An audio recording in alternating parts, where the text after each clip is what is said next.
welcome to yet another episode of the Quilkin Community Project Meeting. Before I make a mess on my own desk. Wonderful. I dumped a bunch of stuff on here. I figured we could also talk about one of the stuff that I'm working on and some of the tickets that I was digging through. And also I was like, should we add the community meetings to Discord events? I can't see any downside. I think, yeah, that's probably a good idea. We probably just need to set that up. Yeah. What if there's an integration there? Oh. Yeah, it's weird. I think maybe you could get a calendar to integrate with it. Yeah. I mean, worst case scenario, I just do like 3 months in advance and it's enough. Yeah, exactly. Yeah. It's not like it's a hugely onerous task. Cool. That was easy. Decision made. Done. Awesome. Do you want to start with like an update on where things are at with XDS? Yeah. Well, I think we did a review last week that we covered the review of the current PR. There's not been too much change since then. Like the thing they are mainly doing now is just polish work to figure out. There have just been some slight bugs in production, like I needed to call. I wasn't calling the watcher in like one of the invariants where it modifies, and I just need to update that and stuff like that.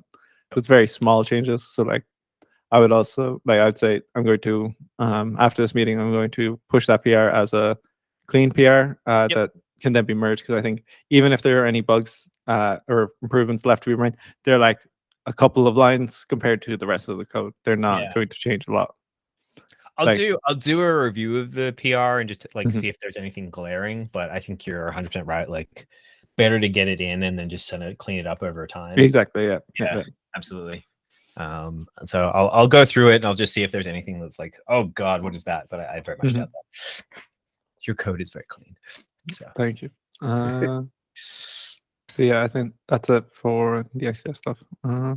It's all right now. Everything is working, so it's all good. I think we're just currently debugging deployment issues on our side. Yeah. That sounds awesome. I am actually super excited about this. I'm looking forward. I'm looking forward to demoing this and like for a bunch of people. You can do definitely like once this is in, you can do a lot of interesting stuff. I was talking to Luna today about this. Like you can start to do stuff like management level filter. Yep. You just went mute. My mic just, I don't know, the hardware mic lit on the hardware mute somehow. But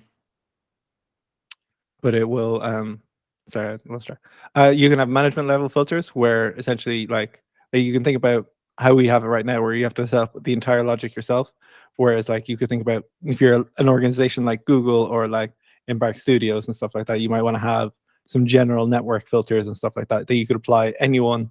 And rather than having to have all your developers add in and maintain that like branch of logic themselves, you could have stuff like, every load balancer just gets attached these 3 filters as like a separate chain and stuff like that. You can do a lot of cool stuff with the XDS. A lot of dynamic configuration. Very, very, very, very, very, very excited. Cool.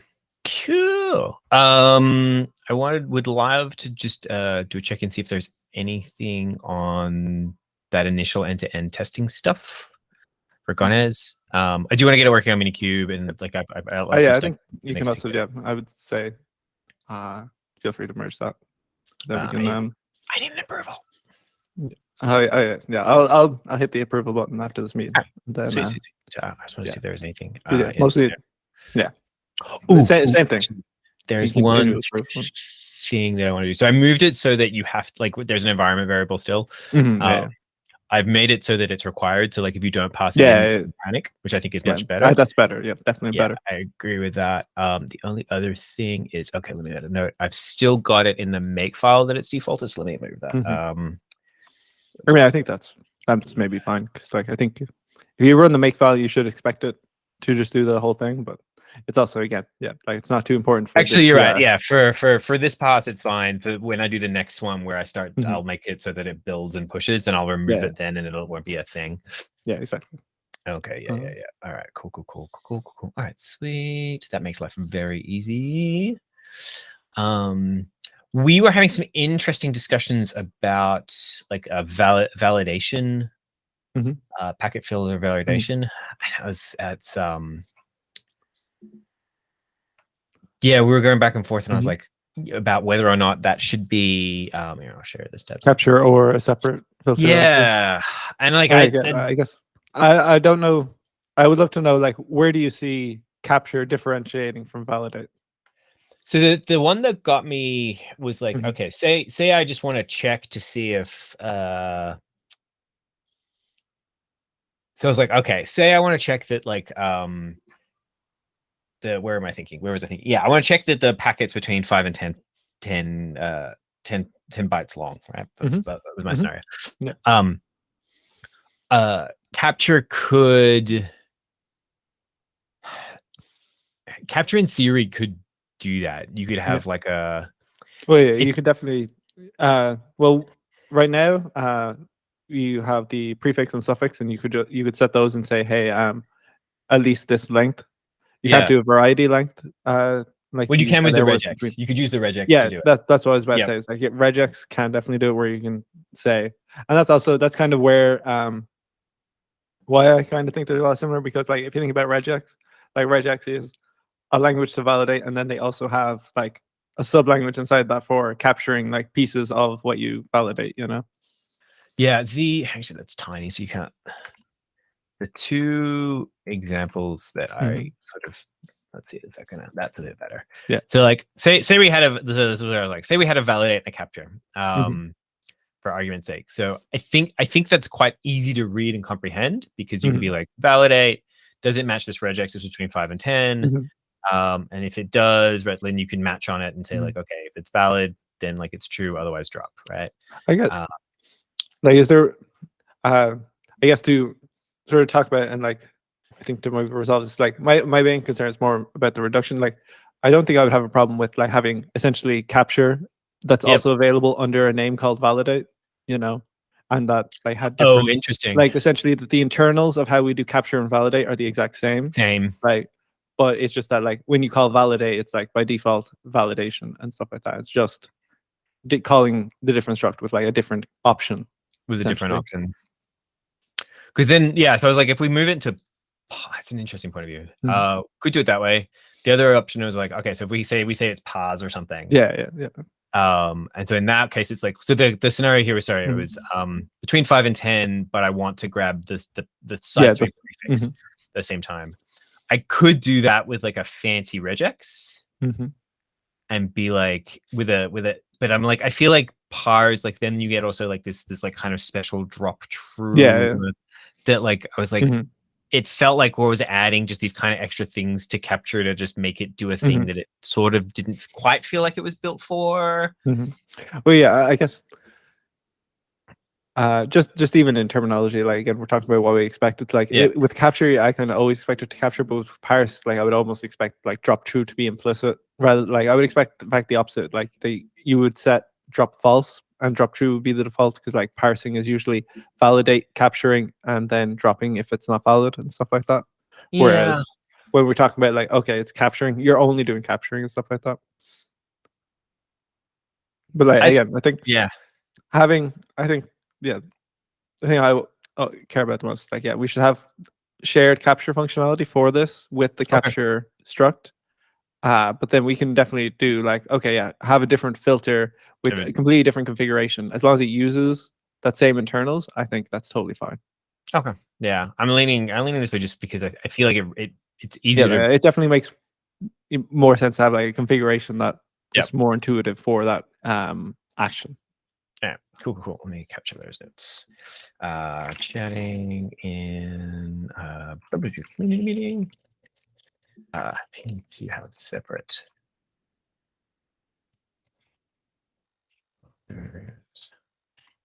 Um, internal.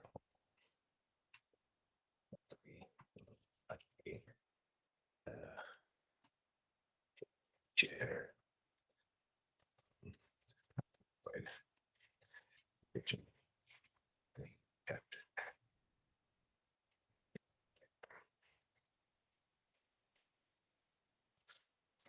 I like that. That sounds good to me. Awesome.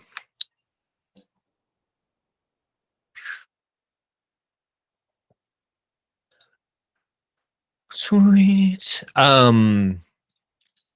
The other thought I had was, I don't think I feel like we're getting close to like another release.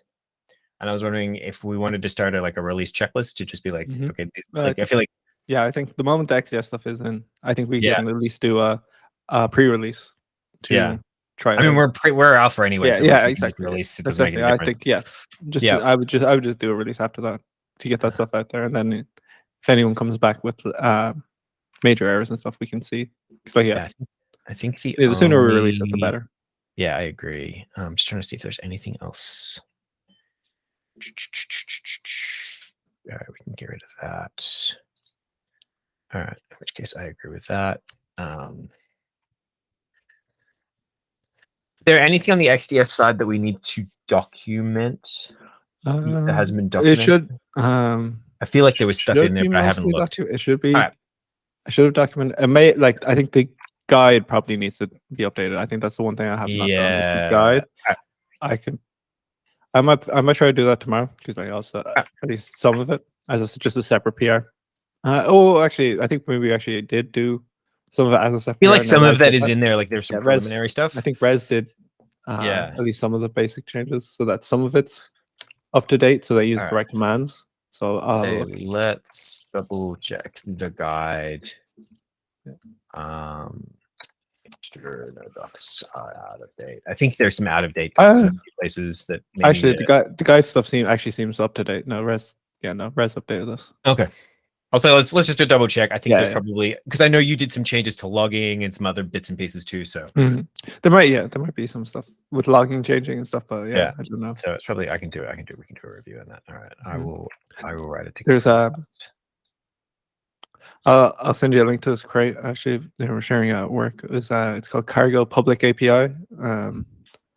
It does what it kind of sounds like, where it's like a release tool where it'll download one version of your release and download the other version of your release for like a library, and like actually try to compare the public API and be like, oh, there are these new methods. This method has now changed its return type and stuff like that automatically. Cool. No, like you don't have to look at it. It just prints it out. Just print it out, and so you're like, oh, this broke. This is what broke. That's very clever. I like that. Let me check that in notes if you want somewhere. I just placed it in the chat.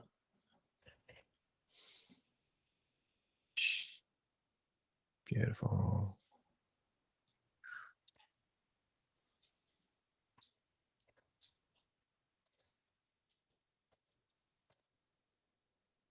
Lovely. Awesome.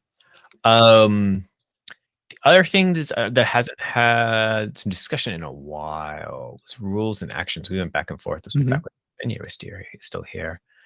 And there was a lot of interesting discussions on that too, which is, I wouldn't mind since we have the time. Yeah, I guess the question is like, what has brought it back to your mind? So yeah, I keep coming back to conversations that I'm having sort of with some people internally and some about customers and stuff, and I'm like, it's sort of like, okay, how do we react, or how do we have a system that reacts accordingly when something happens? Like rate limiting is the classic thing, right? Yep. Or you want to use Quilkin to be the source of intelligence to go tell another system to do something, right? Like this is a bad actor, so yes, we can do a block list at the Quilkin level, but you might also want to do it at the network rule level. Yeah, exactly. Do that kind of stuff. So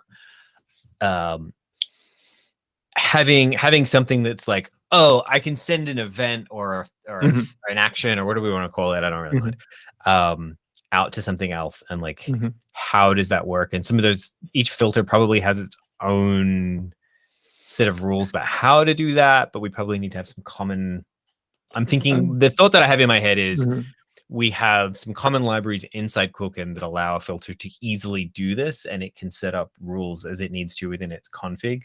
So like, what fires an event inside a rate limiter will probably be something like, oh, you've this person's gone too far, right? Like they've sent too many packets, which may be different than say pars or something. Like how many times does a single person have to like muck up before we send an event? Or I guess the thing that just came to me there, where you're talking about rules, like why couldn't this just be, for example, an error case in the filters, so that like right now we have option read response. Yep. Essentially, you get a read response or you don't. But we could have a result read response, and then an error type that's like either drop or event. I guess to be clear, you probably could also you probably wouldn't want to do it that way, because you probably want to have it wrapped in both cases, because you might want to have events in both cases. But I think something like that, or just having I think what we have I forget what the term, like maybe event dispatcher would probably be the term, to like something you pass in the context that's essentially just a reference to a component that you can then call to trigger an event, and then we just have a separate component that's for managing all those events. Yeah, no, we absolutely, yes. However we do it internally, like I think that makes perfect sense. I think like how do we configure that? I guess we just make it part of the filter config. Well, I guess some of it depends. I think it probably depends on the filter, right? Some of them probably going to have it in code. Like some of them are going to want to trigger events in code. Like yes, absolutely. Versus some are going to want to have configurable things. So I guess like that's probably it. It's like a rate limit probably always has a code path to trigger a rate limit, right? It's just that there's an option that says when is that rate limit too much, and that maybe by default it's like fairly high, so that you don't accidentally trigger it or something. Yeah, and do you want to like batch your events? Because if somebody's like DDoSing you, like you don't want to turn Quilkin into another DDoS vector internally, right?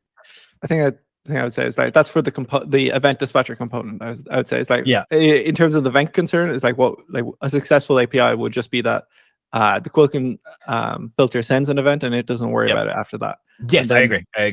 The event dispatcher then accepts like events essentially unlimited or like in a queue in the process.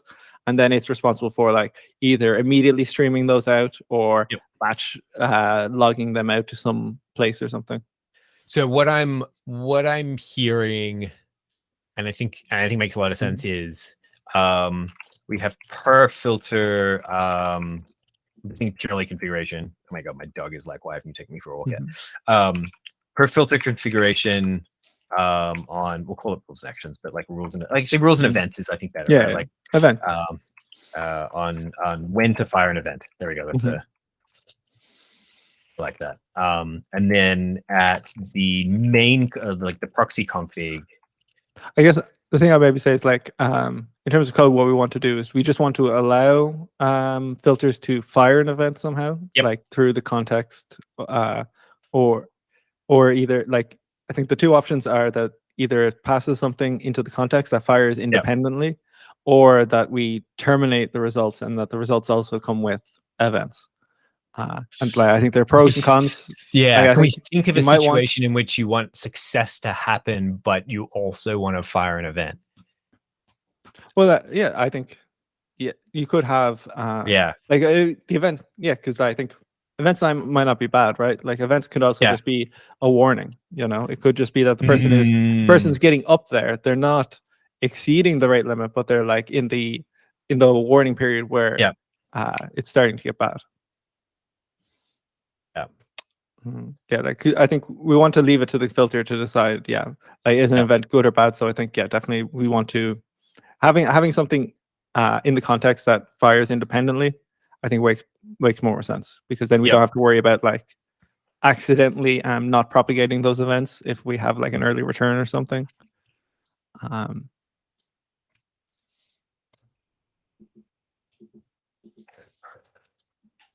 So then each filter gets this event dispatcher, which is similar to what we were doing with the XDS stuff, where it's like an arc and it's like some component or something, and then you fire that, and then some atomic way it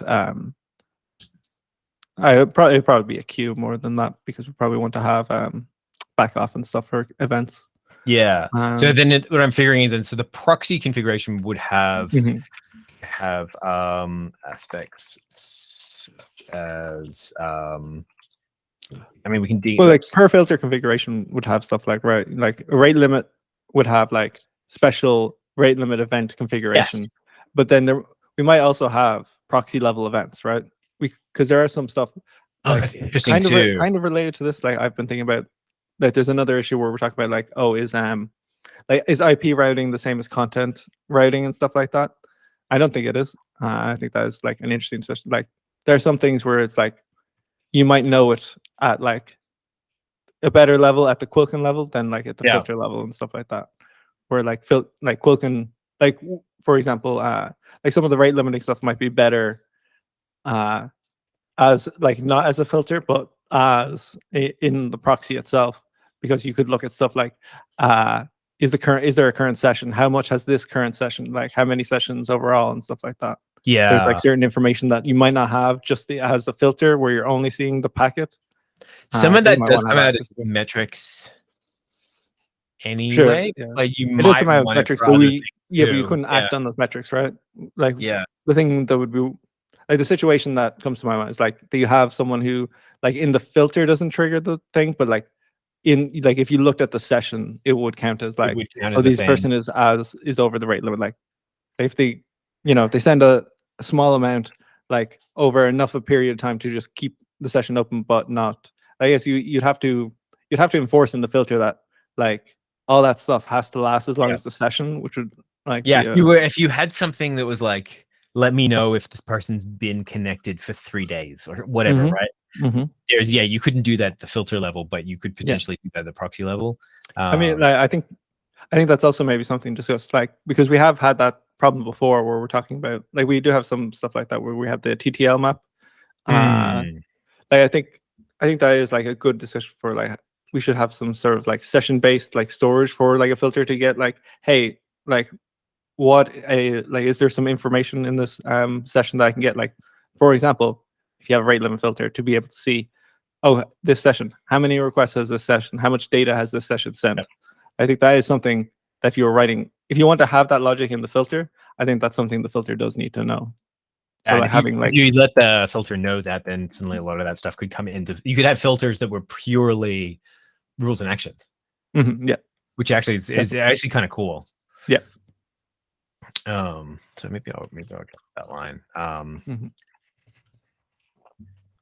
May give us this. The make kernel. What do I want to call it? State. Session storage. Yeah, session. Oh yeah.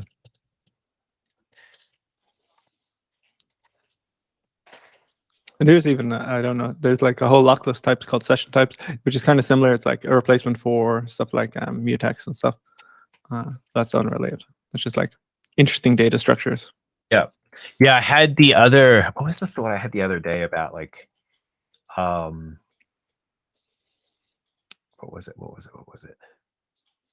Oh my god, my brain fell over. Because if no, it's gone. It's all right. It'll come back to me at some point. I think it was around session management and having a filter that could kind of if you had, what was it?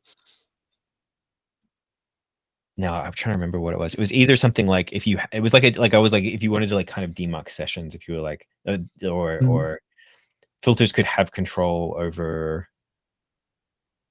If you had a filter level at the filter at like the session level, and it had control over how sessions got created and deleted, you could. Yeah, what was I wanting to do? I don't know. It's gone now. Some mad scientist stuff. Sure. No, it was something like there was a situation where if you had all like you wanted to fake to an end point that it made it look like there was multiple connections when it was.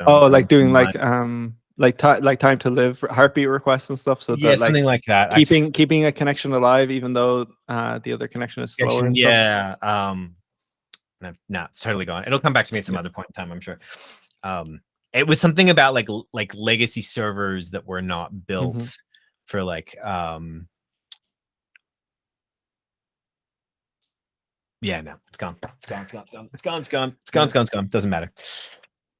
Yeah, I think internal system storage is yeah. All right. So what What I it would is. all right. So as the action item, It's come up probably with like sample event units. dispatcher and Yeah. we'll probably need to. I would say probably good to start with like a filter and like what events you want the filter to have, and then starting from there, build the event dispatcher with those events in mind. I like to start with and then probably regular limiter is the easy one. Mhm. And then design.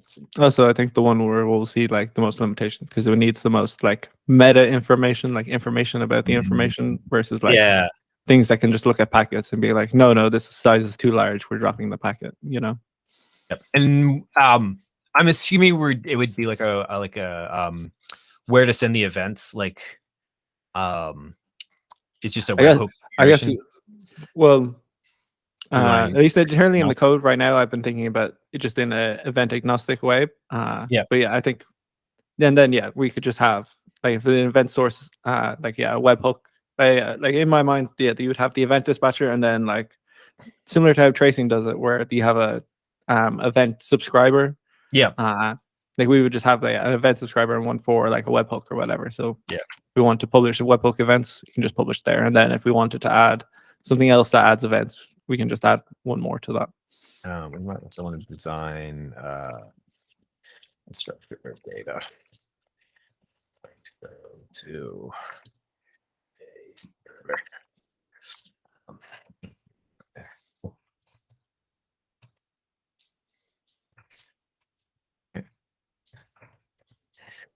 I take a stab at while you're away as well, doing some design work, and we'll see what comes out of it. Awesome. I like it. Only suggestion is like try to use ArcSwap. Try to make it lockless. Other than that, I will start at the configuration level. Like I won't even look at code until I've like been like, let's see what this looks like and stuff. And then we'll dig into like how to make the actual stuff work. The exact opposite of me. I'm just like, all right, let's write the code, and then that's I've done that quite a few times where I'm like the cluster stuff. I spent a bunch of time where it's like I wrote it with localities as keys because it made it way easier in the code, and then I tried to write it in the configuration. It's like, oh no, this does not work at all. I have to completely scrap it. No, my brain works. I'm like, okay, what's the user experience? How is this tool going to work in the hands? And then I'll work backwards from there. That's how my brain works anyway. Cool. That is all the stuff that I have. Yeah, I think I don't have anything else on my end as well. I'm having a quick look through some of our issues to see if anything jumps out. What video games are you playing? What videos am I playing? What's playing any fun games that you're enjoying right now? I'm trying to remember. I've been playing a ton of video games, but I actually don't remember what they're called. I've been playing. Oh god, I have to look it up. It's we played Bug Snacks. Actually, yeah, we were just playing Bug Snacks, the new DLC for it. I don't know if you played that. It's like all these people are on an island and they're searching for these bugs that look like snacks. It looks really cute. You should play it. It's like if you have Game Pass or whatever, it's free on there. Bugs an island half bug snack creatures, bug snacks. It's very childlike, but I would say it's like an Adult Swim cartoon almost, where it's like it's adult themed, where like it's all these fun farmers and stuff, but you're helping like a farmer with like his marital problems with his wife, the archaeologist, and stuff like that. You know, it's very interesting. It's Snacks with an X. Is that right? Snacks with an X. Yep. I love that on Steam. It is psychological horror adventure. I didn't want to mention any of that stuff. I was trying to leave that part out. You were like, I'm not spoiler alert. Yeah, exactly. I was like, it's a good twist. It's actually it's on. Oh, that looks like fun. That's something completely different. I'm literally pulling up Steam so I can add it to my wish list so I don't forget. That is super cute. And you say, is it multiplayer? No, it's one person, but you can definitely play it with like it's like very Pokemon Snap-esque. Like it's very like everybody very approachable. Like it's not a high skill game. Oh, that sounds like fun.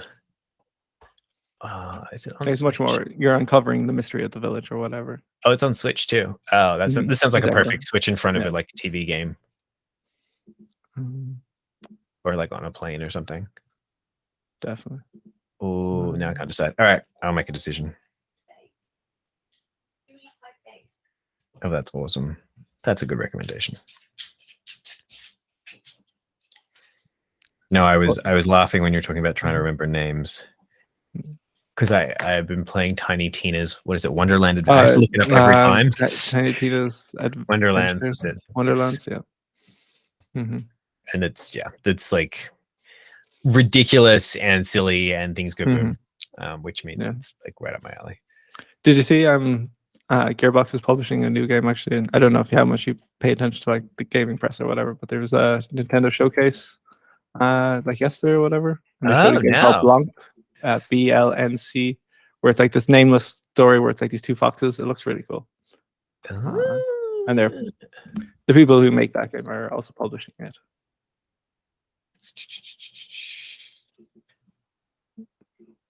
Oh, I didn't see that. They don't have it on their webpage. That's posted in the chat. Oh, you can see it's like it's black and white. Like it looks like it's drawn, but it's also really animated and stuff. It's very nice. Oh, this looks awesome. Oh, check that out on my wish list as well. Of course, there's a Steam sale on right now as well, which means I spend money. I've already bought all the games, so yeah, like I bought them all. No one else can buy them now. Yeah. I mean, I don't know if you're like with that, but I've just gone to the point where I've bought all the games that I'm ever going to buy. So, no, I just keep. I'm like, oh, here, add things to wish list, and then like when the Steam sale comes around, and I'm like, I don't even remember what the details of this game was, but past Mark seemed to like it, so I'm just gonna buy it. But it also means I don't feel bad if I play a game for an hour and I'm like, this is not for me, but I'm glad I give money to somebody. Well, that's why I like Game Pass, because now I can just play the games and not have to pay any money, and someone gets money. That works too. Awesome. All right. Yeah. Well, if that's everything. Fantastic. Well, have a wonderful break. I'll see you not this month, but next month. I'll definitely chat to you once I get back and catch up and like try to see everything that's been done. Sweet. Awesome. Well, I'll see you next time in August. Fantastic. All right. I'll catch you later. Bye-bye.